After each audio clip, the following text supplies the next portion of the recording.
Të dielën mbrëma, pas 7 orësh përpjekje, u arrit të nxirrej trupi i pajeti Albert Pamajt, i cili vdiq teksa pastronte një post në Lybeniq të Pejës.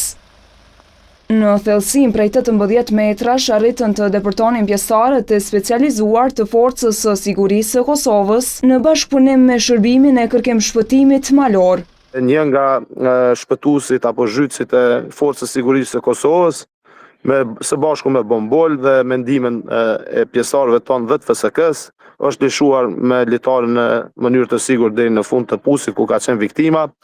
Është lidhë viktima, është rrjedhshëm. Dyshimet e para janë se 40 vjeçari ishte bllokuar e nga asfiksia vdiq. Por për një konstatim të plot, trupi i pajet është dërguar në Institutin e Mjekësisë Ligjore për obduksion.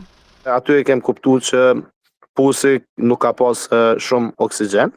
Edhe kjo mund të jetë edhe njëna për arsyeve që e ka çuar punëtorin deri në personin në fjalë viktimën deri në asfiksi dhe në vdekje.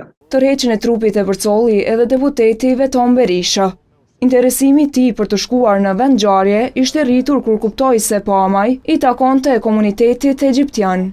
Ky fakt na jap neve të drejtë edhe me kërku ma tepër që shteti me kthy kryt ka ky komunitet, me kriju kushte pune, me u dhënë mundësi që me konë të barabartë, edhe mos me pas nevojë me punu punë primitive që në fund ne e humbim një tri.